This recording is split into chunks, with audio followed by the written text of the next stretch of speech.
राधे राधे, हरे कृष्णा। आप सभी को जन्माष्टमी की बहुत बहुत बधाई। आज की वीडियो में हम जानेंगे कि जन्माष्टमी के दिन सुबह और शाम को और रात को हम पूजा कैसे करते हैं, यानी कि जन्माष्टमी के दिन की पूजा।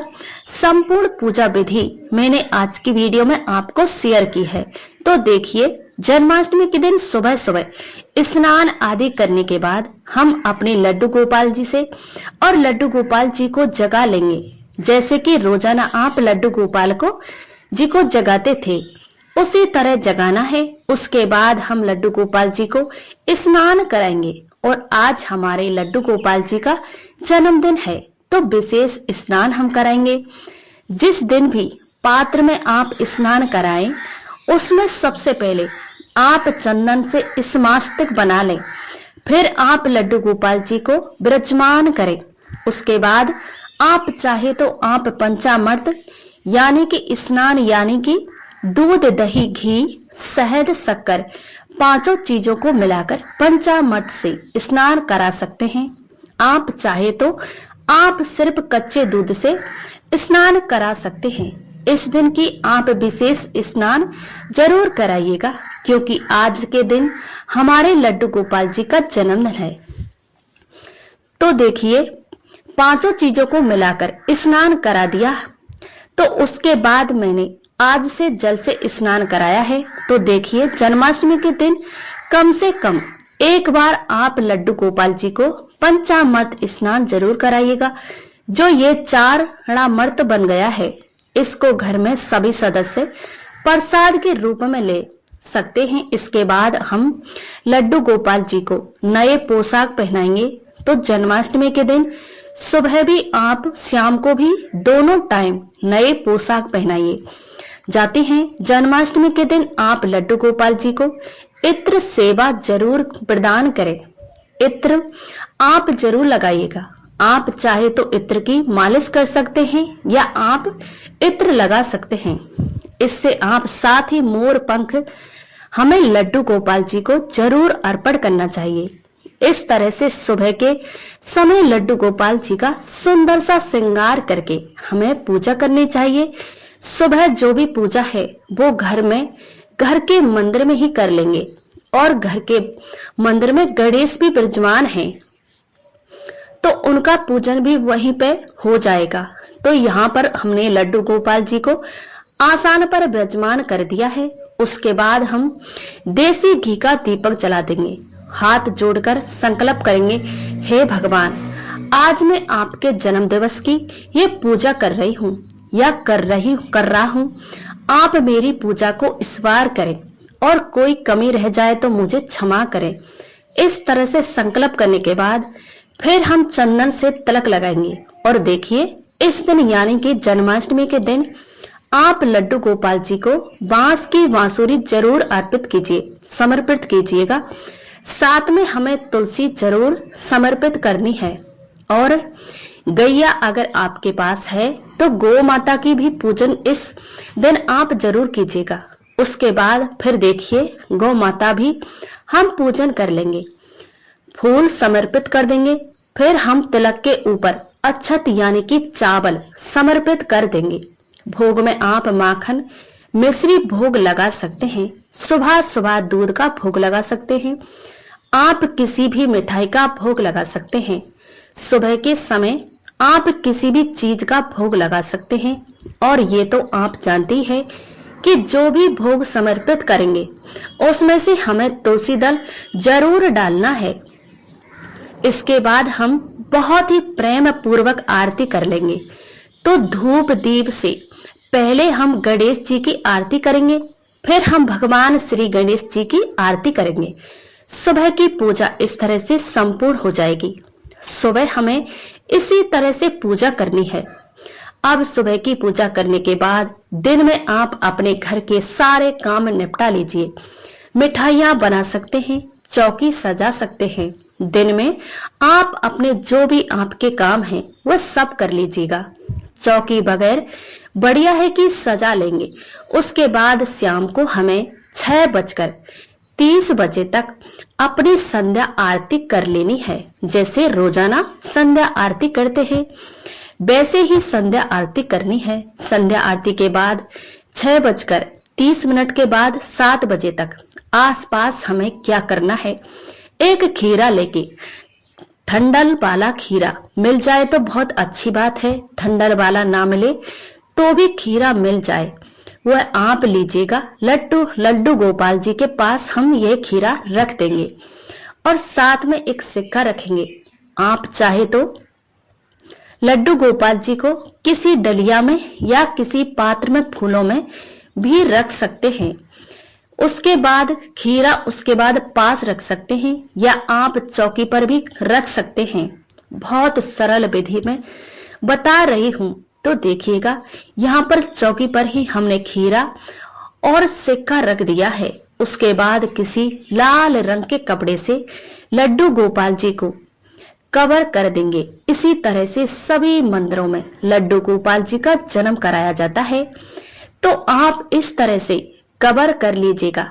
एक बार लड्डू गोपाल जी को इस तरह से पर्दा डालने के बाद फिर हम यहाँ से चले जाएंगे। कोई भी लड्डू गोपाल जी को कोई भी नहीं छेड़ेगा। इसके बाद हम धनिया पंजीरी बना लीजिएगा। आपके किचन के जो भी काम है वह कर लीजिएगा। घर के सारे काम हम निपटा लेंगे।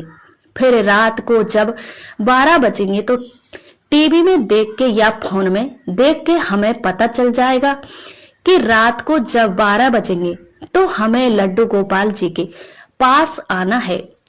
ताली बजा के, घंटी बजा के, हाथी घोड़ा पाल की, जय कन्हैया लाल की, नंद घर में नाना भाइयों, जय कन्हैया लाल की, ये करते हुए हम पर्दे को उठा लेंगे। तो इस तरह से हमारे लड्डू गोपाल जी का जन्म हो जाएगा।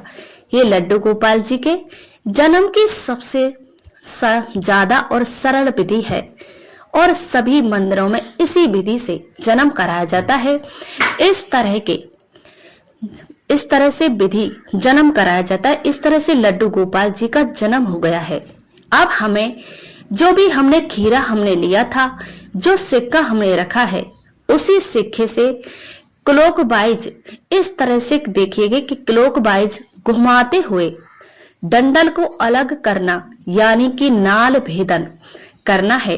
इसे नाल भेदन या नाल छेदना प्रक्रिया कहा जाता है। तो देखिए डंडल को हम खीरे से इस तरह से अलग कर लेंगे। इस तरह से नाल भेदन हो जाएगा। तो डंडल वाला पार्ट है, इसको हम तुलसी के गमले में दबा देंगे और सिक्का अपने पास रख लेंगे। तो ये तो डंडल वाला पार्ट है ना, इसको याद से आप तुलसी के गमले में मिट्टी में दबा दीजिएगा और सिक्के को पास रख लीजिए। इसके बाद जो खीरा बच गया इसको काट के आप घर के सभी सदस्यों में प्रसाद के रूप में बांट सकते हैं। पहले लड्डू गोपाल जी को इसका भोग लगाएगा, उसके बाद सबको बांटना है। उसके बाद हम क्या करेंगे कि लड्डू गोपाल जी को पंचामृत स्नान कराएंगे। तो किसी पात्र में साफ सुथरा लेकर स्वास्तिक बनाएंगे, फूल डालेंगे और फिर हम यहाँ पर लड्डू गोपाल जी को विराजमान करेंगे। फिर हम लड्डू गोपाल जी को पंचामृत से स्नान करेंगे। तो देखिए पंचामृत से अलग अलग स्नान कराना चाहिए। शाम के टाइम आप चाहे तो एक साथ सारी चीजों को मिला के भी स्नान करा सकते हैं। तो पहले दूध से, फिर दही से, फिर देसी घी से, फिर शहद से और इसके बाद शक्कर से। तो पांचों चीजों से हमें स्नान कराना है। शक्कर ही शक्कर में देखिए यहाँ पर खाड़ ले रही हूँ। आप खाड़ ले सकते हैं, आप चाहे तो आप चीनी भी ले सकते हैं। इस तरह से बहुत ही प्रेम पूर्वक अपने छोटे से नन्हे लड्डू गोपाल जी को स्नान करा देंगे और स्नान कराने के बाद फिर हम लड्डू गोपाल जी का सुंदर सा श्रृंगार करेंगे। तो देखिए हमारे लड्डू गोपाल जी को पांचों चीजों से हमने स्नान करा दिया है। फिर किसी सॉफ्ट कपड़े से लड्डू गोपाल जी को पोंछ लेंगे और जो ये पंचामृत था न अब चरणामृत बन गया है। इसका प्रसाद घर में सबको देना है। जब व्रत खोलेंगे तब हम ये प्रसाद लेंगे। फिर हम लड्डू गोपाल जी को कोई नई पोशाक पहनाएंगे। तो सुंदर सी पोशाक आप इस लड्डू गोपाल जी को पहनाएगा। इसके बाद हम इत्र लगा देंगे। आप चाहे तो इत्र की मालिश कर सकते हैं या सीधा इत्र आप लगा सकते हैं। फिर भगवान श्री कृष्ण की पूजा करेंगे। तो किसी भी पूजा में गणेश जी की पूजा जरूर की जाती है, इसलिए गणेश जी को आप जरूर विराजमान कर लीजिएगा। फूलों आसान देकर यहाँ पर मैंने गणेश जी को ऐसे विराजमान करना है जैसे लड्डू गोपाल जी को और विराजमान कर लेंगे। आपके पास लड्डू गोपाल जी नहीं है तो आप भगवान श्री कृष्ण जी की कोई फोटो या मूर्ति भी ले सकते हैं। फिर हाथ जोड़कर हम संकल्प करेंगे, हे भगवान, आज मैं आपके जन्मदिन की नियमित ये पूजा कर रही हूँ या कर रहा हूँ। मेरी पूजा को स्वीकार करें और कोई भी कमी रह जाए तो मुझे क्षमा करें। इस तरह से संकल्प कर लेंगे। गौ माता का पूजन भी आप इस दिन जरूर कीजिएगा। जल के छोटे लगाकर और शुद्धिकरण करके फिर देसी घी का दीपक जला लेंगे। अब लड्डू गोपाल जी ने तो वस्त्र पहने हुए गणेश जी को और गौ माता को मोले के इस रूप में हम वस्त्र समर्पित कर देंगे। इसके बाद फिर सभी को तिलक लगाएंगे। तो पहले हम सबको रोली से तिलक लगा देंगे, फिर हम सभी को चंदन से तिलक लगाएंगे। तो देखिए, तिलक हमें दोनों चीजों से ही लगाना है। आप रोली से भी तिलक लगाए या चंदन से भी आप तिलक लगाए। फिर हम तिलक के ऊपर अक्षत यानी कि चावल समर्पित कर देंगे। इसके बाद हम फूल समर्पित करेंगे। बढ़िया से बढ़िया अपनी चौकी को खूब जितना हो सके उतना बढ़िया से फूलों से सजाइए। और इस दिन आप लड्डू गोपाल जी को बांस की बांसुरी जरूर दीजिएगा। छोटी नहीं जैसी बांसुरी होती है ना, रियल जो बांसुरी होती है बिल्कुल वही बांसुरी आपको लेके आनी है। अगर आपके पास पहले ही रखी है तो आप पहले की समर्पित कर सकते हैं। फिर हम तुलसी दल समर्पित करेंगे। फिर हम भोग समर्पित करेंगे। तो देखिए, पहले गणेश जी को भोग अर्पित करें, समर्पित करना है। गणेश जी की भोग में तुलसी नहीं डालनी है। बिना तुलसी के गणेश जी की और भोग समर्पित कर देंगे। इसलिए हमने गणेश जी को अलग से भोग समर्पित कर दिया है। इसके बाद फिर हम अपने लड्डू गोपाल जी को भोग समर्पित करेंगे। तो देखिए, बच्चे को सबसे पहले शहद की छुट्टी दी जाती है। तो सबसे पहले हम लड्डू गोपाल जी को शहद चटाएंगे, क्योंकि लड्डू गोपाल जी का अभी अभी जन्म हुआ है। तो बाल स्वरूप हम पूजन कर रहे हैं। तो पहले शहद चटाएंगे। उसके बाद शाम के समय रात को 12 बजे जब लड्डू गोपाल जी का जन्म होता है तो धनिया पंजीरी भोग जरूर लगाया जाता है। हम अपने लड्डू गोपाल जी को धनिया पंजीरी का भोग लगा देंगे। साथ में माखन मिश्री लड्डू गोपाल जी को बहुत प्रिय है, तो माखन मिश्री का भोग लगा देंगे। आप ड्राई फ्रूट का भी भोग लगा सकते हैं, किसी भी मिठाई का भोग लगा सकते हैं। हो भगवान श्री कृष्ण जी को तो 56 भोग लगाए जाते हैं। आप किसी भी शुद्ध सात्विक चीज का भोग लगा सकते हो। साथ में जो खीरा हमने कट किया था, नाल भेदन का खीरा है, उसका भोग भी हमें जरूर लगाना है। तो इस तरह से हमें भोग समर्पित कर देंगे। फिर जल समर्पित करेंगे। इसके बाद हम नौछावर करेंगे। देखिए, यथासंभव दक्षिणा लेकर लड्डू गोपाल जी के ऊपर 3 बार बारेंगे और लड्डू गोपाल जी के पास हम ये नौछावर रख देंगे। बाद में आप इन पैसों से लड्डू गोपाल जी का कोई भी सामान ला सकते हैं। इसके बाद हम धूप दीप दिखाएंगे और बहुत ही प्रेम पूर्वक आरती करेंगे। पहले हमें गणेश जी की आरती करनी है, फिर हमें भगवान श्री कृष्ण जी की आरती करनी है बहुत प्रेम पूर्वक आरती करने के बाद हाथ जोड़कर पूजा में रही कमियों के लिए क्षमा याचना करेंगे और अपनी मनोकामना का पूर्ण करने के लिए भगवान से प्रार्थना करेंगे। इस तरह से पूजा करने के बाद फिर हम अपने सीधे हाथ में थोड़ा सा जल लेके और चौकी के ऊपर बार देंगे। इस तरह से जो हमारी पूजा है वह संपूर्ण हो जाएगी। अब देखिए, पूजा करने के बाद हम सब लड्डू गोपाल जी को झूला झुलाएंगे।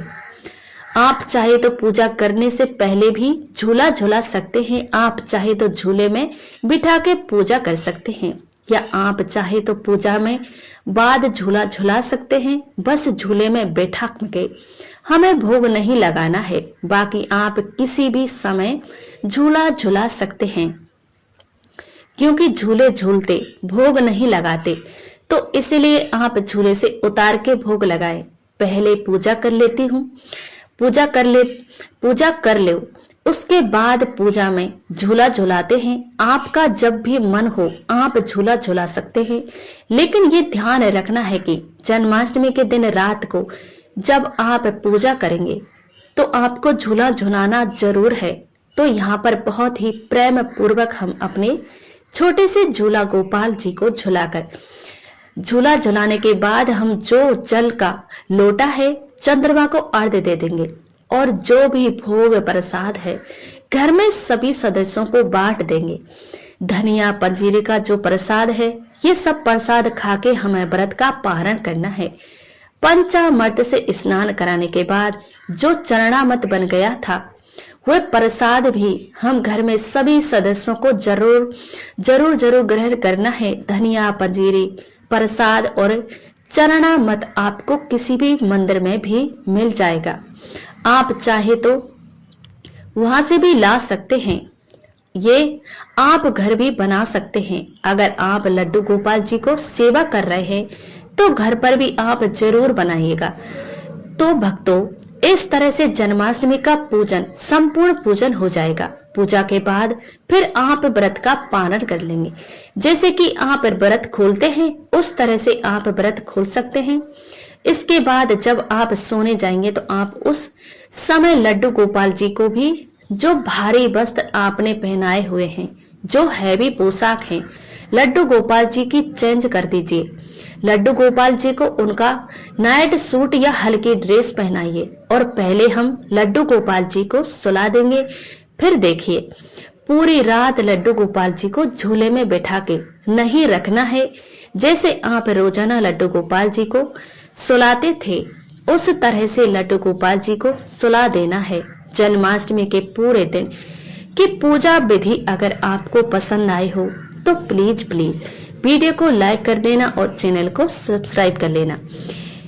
अगर आप इस तरह की वीडियो पसंद करते हैं तो चैनल को सब्सक्राइब जरूर कर लीजिएगा।